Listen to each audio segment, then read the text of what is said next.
Praise the lord. ಯೇಸು ಕ್ರಿಸ್ತನ ಮಧುರವುಳ್ಳ ನಾಮದಲ್ಲಿ ನಿಮ್ಮೆಲ್ಲರಿಗೂ ನಮ್ಮ ಜೀಸಸ್ ಲವ್ಸ್ ಪ್ರೇಯರ್ ಮಿನಿಸ್ಟ್ರೀಸ್ ಮೂಲಕ ಶುಭ ಮುಂಜಾನೆಯ ವಂದನೆಗಳನ್ನ ಸಲ್ಲಿಸ್ತಾ ಇದ್ದೇನೆ. ಸೊ ದೇವರ ಅದ್ಭುತವಾದಂಥ ಒಂದು ಉನ್ನತವಾದಂಥ ಸಮಯವನ್ನು ನಮಗಾಗಿ ಒದಗಿಸಿಕೊಟ್ಟಿದ್ದಾರೆ. ಎಷ್ಟೋ ಜನರು ಈ ಸಮಯವನ್ನು ಕಾಣಲಿಕ್ಕೆ ಸಾಧ್ಯ ಆಗ್ತಾ ಇಲ್ಲ. ಅನೇಕರು ಈ ಸಮಯದಲ್ಲಿ ಇದ್ದಾಗ್ಯೂ ಅನೇಕ ವೇದನೆ, ಅನೇಕ ರೀತಿಯ ರೋಗದ ಅಲ್ಲಿ ಮರಣದ ಹಾಸಿಗೆಯಲ್ಲಿ ಮಲಗಿದ್ದು ಕಣ್ಣೀರು ಸುರಿಸ್ತಾ ಇರುವಂಥವ್ರು ಎಷ್ಟೋ ಜನ. ಆದರೆ ನನ್ನನ್ನು ಪ್ರೀತಿಸಿದಂಥ ದೇವರು ಈ ಒಂದು ಅನುಕೂಲಕರವಾದಂಥ ಸಮಯನ ಒದಗಿಸಿಕೊಟ್ಟು ತನ್ನ ಜೀವವುಳ್ಳ ಅತ್ಯಮೂಲ್ಯವಾದಂಥ ಮಾತುಗಳನ್ನು ನಾವು ಕೇಳಿಸಿಕೊಂಡು ಅದರಂತೆ ನಡೆಯಲಿರುತ್ತೆ ಕೃಪೆ ಕೊಟ್ಟಿದ್ದಕ್ಕಾಗಿ ಆ ಒಂದು ಉನ್ನತವಾದಂಥ ಯೋಗ್ಯಕರವಾದಂಥ ದಿನಕ್ಕಾಗಿ ದೇವಾದಿದೇವರಿಗೆ ನಾನು ಮಹಿಮೆಯನ್ನು ಸಲ್ಲಿಸುತ್ತಾ, ದೇವರು ಈ ದಿನ ನಮಗಾಗಿ ಏರ್ಪಡಿಸಿದಂಥ ವಾಗ್ದಾನ ವಾಕ್ಯವನ್ನು ನಾವು ಧ್ಯಾನಿಸೋಣ. ಜ್ಞಾನೋಕ್ತಿಗಳು 28ನೇ ಅಧ್ಯಾಯ 13ನೇ ವಚನ. ದೋಷಗಳನ್ನು ಮುಚ್ಚಿಕೊಳ್ಳುವವನಿಗೆ ಶುಭವಾಗದು, ಅವುಗಳನ್ನು ಒಪ್ಪಿಕೊಂಡು ಬಿಟ್ಟು ಬಿಡುವವನಿಗೆ ಕರುಣೆ ದೊರೆಯುವುದು. ಆಮೇನ್, ಹಲ್ಲೆಲೂಯಾ.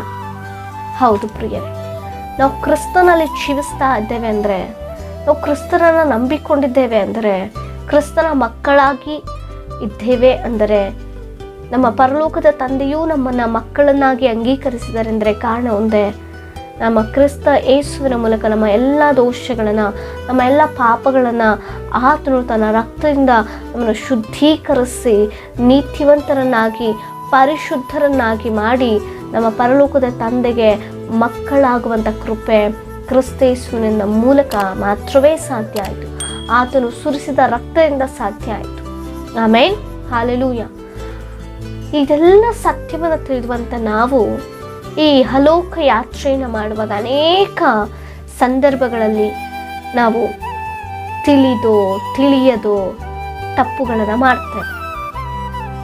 ಆದರೆ ಯಾವಾಗ ನಾವು ಆ ತಪ್ಪನ್ನು ಮಾಡಿದ್ದೇವೆ ಎಂಬುದಾಗಿ ನಮ್ಮ ಗ್ರಹಿಕೆಗೆ ಬಂದು ನಮ್ಮಲ್ಲೊಂದು ಪಶ್ಚಾತ್ತಾಪ ಉಂಟಾಗಿ, ಅಪ್ಪ ನಾನು ತಿಳಿಯದೋ ಈ ನೇರವನ್ನು ಮಾಡಿದ್ದೇನೆ, ಒಂದು ಸುಳ್ಳಾಗಿರ್ಬೋದು, ಮತ್ತೊಬ್ಬರ ಮೇಲೆ ದೂಷಣೆ ಹೊರಿಸುವಂಥದ್ದಾಗಿರ್ಬೋದು, ಮತ್ತೊಬ್ಬರ ಒಂದು ಕಾರ್ಯಗಳನ್ನು ಅಥವಾ ವಸ್ತುಗಳನ್ನು ಇನ್ನೊಂದು ಆಶಿಸುವಂಥದ್ದಾಗಿರ್ಬೋದು, ಏನೇ ಆಗಿರ್ಬೋದು, ಅಪ್ಪ ನಿನ್ನ ವಿರುದ್ಧವಾಗಿ ನಾನು ಈ ಕೆಲಸವನ್ನು ಮಾಡಿದ್ದೇನೆ, ನನ್ನ ಕ್ಷಮಿಸು.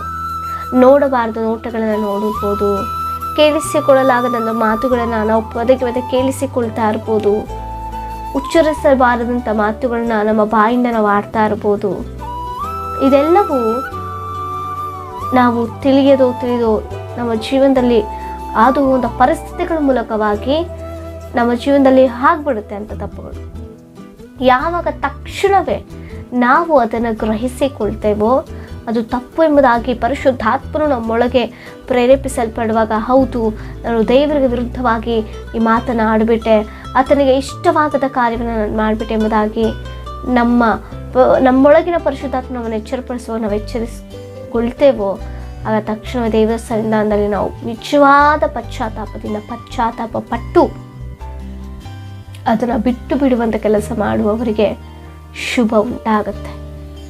ಸತ್ಯವೇದ ಅದೇ ಹೇಳ್ತಾ ಇದೆ. ಆದರೆ ಅದನ್ನು ಗ್ರಹಿಸಿ ಪರಿಶುದ್ಧಾತ್ಮರು ನಮ್ಮನ್ನು ಎಚ್ಚರಿಸ್ತಾ ಇದ್ರೂ ಕೂಡ ನಾವು ಅದನ್ನು ಗ್ರಹಿಕೆಗೆ ತಂದುಕೊಳ್ಳದಂತೆ, ನಾನು ಮಾತನಾಡಿದ್ದು ಕರೆಕ್ಟೇ, ನಾನು ನಡ್ಕೊಳ್ತಿರೋದು ಕರೆಕ್ಟ್ ಎಂಬುದಾಗಿ ನಾವು ಭ್ರಮೆಗೊಂಡು ಆ ತಪ್ಪುಗಳನ್ನ ಒಪ್ಪಿಕೊಳ್ಳೋದೇ ಇದ್ದರೆ ನಾವು ನಿಜವಾಗಿಯೂ ಒಬ್ಬರನ್ನು ಕ್ಷಮಿಸಲಿಕ್ಕೂ ಆಗಲ್ಲ, ನಾವು ಕೂಡ ದೇವನ ಕ್ಷಮಾಪಣೆ ಹೊಂದಿಕೊಳ್ಳೋಕ್ಕೂ ಸಾಧ್ಯವೇ ಇಲ್ಲ. ಅಂಥವ್ರಿಗೆ ಏನಾಗುತ್ತಂತೆ? ಅಶುಭ ಆಗುತ್ತಂತೆ. ಶುಭ ಆಗೋದಿಲ್ಲ, ಯಾವಾಗಲೂ ಅಶುಭವಾಗುತ್ತೆ. ಮಾಡುವಂಥ ಕೆಲಸ ನಷ್ಟ ಆಗ್ತಾ ಇರುತ್ತೆ, ಗೊತ್ತಾಗ್ತಾ ಇಲ್ಲ ಏನು ಅನ್ನೋದಾಗಿ. ಇಲ್ಲದ ರೋಗಗಳು ಬರ್ತಾ ಇರುತ್ತೆ ಕುಟುಂಬಗಳಲ್ಲಿ ಸಮಾಧಾನ ಇರೋದಿಲ್ಲ, ಶಾಂತಿ ಇರೋದಿಲ್ಲ. ಕಾರಣ ಏನು ಗೊತ್ತಾ?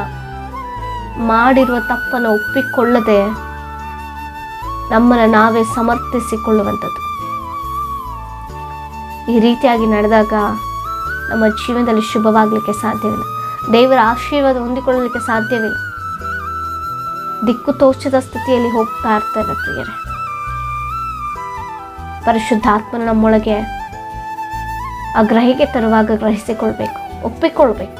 ಹೌದು ಸ್ವಾಮಿ, ತಪ್ಪು ಮಾಡಿದೆ, ನಿನಗೆ ವಿರುದ್ಧವಾಗಿ ನಾನು ಮಾತಾಡಿ, ನಿನ್ನ ವಿರುದ್ಧವಾಗಿ ನನ್ನ ಕೆಲಸವನ್ನು ಮಾಡಿ, ನಿನ್ನ ವಿರುದ್ಧವಾಗಿ ನಾನು ಹೋಗಬಾರ್ದ ಸ್ಥಳಕ್ಕೆ ಹೋದೆ ಸ್ವಾಮಿ, ನನ್ನ ವಿರುದ್ಧವಾಗಿ ಮಾಡಬಾರ್ದ ಸ್ನೇಹವನ್ನು ಮಾಡಿದೆ.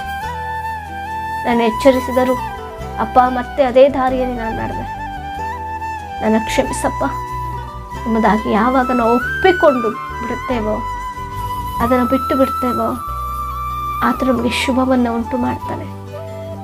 ಅವನು ಇಕ್ಕಟ್ಟಿನಿಂದ ಬಿಡುಗಡೆ ಕೊಡ್ತಾರೆ ಪ್ರಿಯರೇ. ನನ್ನ ಜೀವ ಸ್ವರೂಪನಂತ ದೇವರು, ಗ್ರಹಿಸಿಕೊಳ್ಳದೆ ನಾವೇನಾದರೂ ನಮ್ಮನ್ನು ಸಮರ್ಥಿಸಿಕೊಂಡು ನಮ್ಮೊಳಗಿನ ಪಾಪವನ್ನು ಹಾಗೆ ಇಟ್ಕೊಂಡ್ರೆ ಅದು ದೋಷವಾಗಿ ಮಾರ್ಪಟ್ಟು ಅಶುಭವಾಗುತ್ತೆ. ಎಲ್ಲಿಗೋದ್ರೂ ನಷ್ಟ ಉಂಟಾಗ್ತಾ ಇರುತ್ತೆ, ಏನು ಮಾಡ್ತಿದ್ರು ನಷ್ಟ ಉಂಟಾಗ್ತಿರುತ್ತೆ, ಏನು ಉಂಟುದಾಗಿ ತೋಚೋದೇ ಇಲ್ಲ, ಯಾಕೆ ಈ ರೀತಿ ಆಗ್ತಿದೆ ಎಂಬುದಾಗಿ ಗ್ರಹಿಕೆಗೂ ಬರೋದಿಲ್ಲ. ಅಂತ ಹೀನ ಸ್ಥಿತಿಗೆ ಹೋಗ್ಬಿಡ್ತೇವೆ. ಅದಕ್ಕಾಗಿ ದೇವರ ವಾಕ್ಯ ಹೇಳ್ತಿದೆ, ಇದುವರೆಗೂ ನಾವೇನಾದರೂ ದೇವರ ವಿರುದ್ಧವಾಗಿ ಏನಾದರೂ ತಪ್ಪುಗಳನ್ನ ಮಾಡಿದರೆ ಪರಿಶುದ್ಧಾತ್ಮ ನಮ್ಮನ್ನು ಎಚ್ಚರಿಸುತ್ತಿರುವಾಗಲೇ ಆ ಕ್ಷಣದಲ್ಲಿ ನಾವು ದೇವರಿಗೆ ಒಪ್ಪಿಸಿಕೊಟ್ಟು ನಾವು ಪಶ್ಚಾತ್ತಾಪ ಪಡುವುದರ ಮೂಲಕವಾಗಿ ಅದನ್ನು ಬಿಟ್ಟು ಬಿಡುವಂಥರ ಮೂಲಕವಾಗಿ ನಾವು ಶುಭವನ್ನು ಹೊಂದಿಕೊಳ್ತೇವೆ. ಆಮೇಲೆ ಇದುವರೆಗೂ ಎಂಥ ತಪ್ಪುಗಳು ನಾವು ತಿಳಿಯದೋ ಮಾಡಿದ್ದೇವೋ ದೇವರ ಸಮ್ಮುಖದಲ್ಲಿ ಒಪ್ಪಿಸಿಕೊಳ್ಳ ಮುಂಚಾನೆಯಲ್ಲಿ ಕಳೆದ ಸಮಯ, ಕಳೆದ ತಿಂಗಳು, ಕಳೆದ ವರ್ಷ ಯಾವ ರೀತಿ ನಮ್ಮ ಜೀವಿತ ಅದೇ ರೀತಿಯಾಗಿ ನಾವು ನಡ್ಕೊಳ್ತಿದ್ವೇನೋ, ಅದೇ ಮಾತುಗಳು ಮಾತನಾಡ್ತಿದ್ದೇವೆ, ಅದೇ ರೀತಿಯ ನೋಟಗಳು ನೋಡ್ತಾ ಇದ್ವೇನೋ, ಅದೇ ಅಂಥ ದುಷ್ಟನ ಆಲೋಚನೆಗಳಲ್ಲಿ ನಾವಿದ್ದೇವೆ, ಅದನ್ನು ಬಿಟ್ಟು ಬಿಡೋಣ, ಒಪ್ಪಿಸಿಕೊಳ್ಳೋಣ. ಅಪ್ಪ ಕ್ಷಮಿಸು ಸ್ವಾಮಿ, ಇನ್ನೊಬ್ಬನೇ ಕ್ಷಮಿಸಲಿಕ್ಕೆ ಸಾಧ್ಯ, ಕ್ಷಮಿಸಪ್ಪ, ಅದನ್ನು ಬಿಟ್ಟು ಬಿಡುವಂಥ ಕೃಪೆ ಕೊಡು ಸ್ವಾಮಿ. ಸಾಧ್ಯ ಆಗ್ತಿಲ್ವೇನೋ ಅಂತ ಕಾರ್ಯವನ್ನು ಬಿಟ್ಟು ಬಿಡಲಿಕ್ಕೆ, ಆದರೆ ನೀನು ನಿಜವಾಗಿ ಯಥಾರ್ಥವಾಗಿ ಬೇಡ್ಕೊಂಡ್ರೆ ಖಂಡಿತ ದೇವರ ದಿನ ಬಿಡುಗಡೆ ಕೊಡ್ತಾನೆ, ನಿನಗೆ ಶುಭವನ್ನು ಉಂಟು ಮಾಡ್ತಾನೆ. ನೀನು ಏನೇ ಪರಿಸ್ಥಿತಿಗಳಿದ್ರು ದೇವರ ಸಮ್ಮುಖದಲ್ಲಿ ಒಪ್ಪಿಸಿಕೊಡ್ರಿ. ನಿಮ್ಮ ಏನೇ ವಿಜ್ಞಾಪನೆಗಳಿದ್ರು ನಮಗೆ ಕಮೆಂಟ್ಗಳ ಮೂಲಕ ತಿಳಿಸಿಕೊಡಿ. ನಿಮಗಾಗಿ ನಾವು ಪ್ರಾರ್ಥನೆ ಮಾಡುವುದಾಗಿದೆ, ಪ್ರಾರ್ಥಿಸಿಕೊಳ್ಳೋಣ. ಪರಿಶುದ್ಧನಾದಂಥ ದೇವರ ಉನ್ನತನೇ ಅಪ್ಪ, ಕ್ಷಮಿಸುವ ಆತನೇ, ಕೃಪೆ ತೋರಿಸುವ ಆತನೇ, ಪ್ರೀತಿಸುವ ಆತನೇ, ನಿಮಗೆ ಸ್ತೋತ್ರ.